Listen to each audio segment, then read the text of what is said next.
Bismillahirrahmanirrahim. Assalamualaikum warahmatullahi wabarakatuh. Izinkan saya memperkenalkan diri. Saya Siti Hayaridin. Saya berasal dari Patani Selatan, Thailand. Saya adalah seorang mahasiswi di Fakultas Ilmu Pendidikan dan saya berkuliah di Universitas Muhammadiyah Jakarta. Saya di program studi Bahasa dan Sastra Indonesia. Berdirinya saya di sini, saya ingin menyampaikan apa itu perkembangan teori sastra. Teori sastra muncul sebagai respons atas hubungan antara penulis, karya sastra dan pembaca. Pembaca tidak hanya menerima teks tetapi juga menafsirkan, mengkritik dan mempertanyakan isi karya. Oleh kerana itu, teori sastra berfungsi sebagai alat untuk menelaah, memahami dan mengkritik karya sastra berdasarkan isu, konteks dan pendekatan tertentu. Secara umum, teori sastra adalah disiplin akademis dan menyediakan kerangka dalam metode untuk menganalisis teks sastra.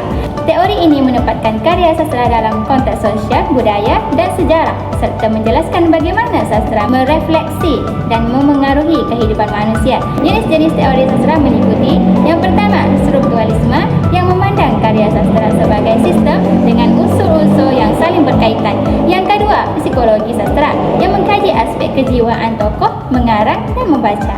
Yang ketiga, sosiologi sastra yang menelaah hubungan sastra dengan masyarakat.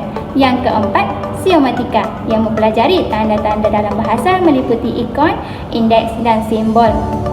Yang kelima, hermeneutika yang fokus pada penafsiran makna teks secara mendalam. Perkembangan teori sastra terbagi dalam beberapa periode. Pada periode klasik, tokoh seperti Plato dan Aristoteles meletakkan dasar pemikiran sastra. Pada abad pertengahan dan Renaissance, teori sastra dipengaruhi nilai moral dan spiritual dengan perhatian pada bentuk gaya dan reotika. Pada periode pencernaan dan romantik, teori sastra menekankan kreatif individu subjektif dan imperatif batin pengarang. Memasuki abad ke-20, perkembangan strukturalisme, marxisme, feminisme dan psikoanalisis dan menyoroti struktur bahasa, ideologi dan kuasaan dalam teks. Pada abad ke-21, teori sastra semakin berkembang melalui kajian budaya, homoeotik digital, mengubah cara teks diproduksi dan analisis. Sementara ekon kritik menyoroti hubungan antara sastra dan lingkungan dan isu keberlanjutan. Kesimpulannya, teori sastra terus berkembang seiring perubahan zaman dan kebutuhan manusia dalam memahami karya sastra secara lebih luas dan mendalam. Itu sahaja dari saya, kurang lebih mohon maaf. Wassalamualaikum warahmatullahi wabarakatuh.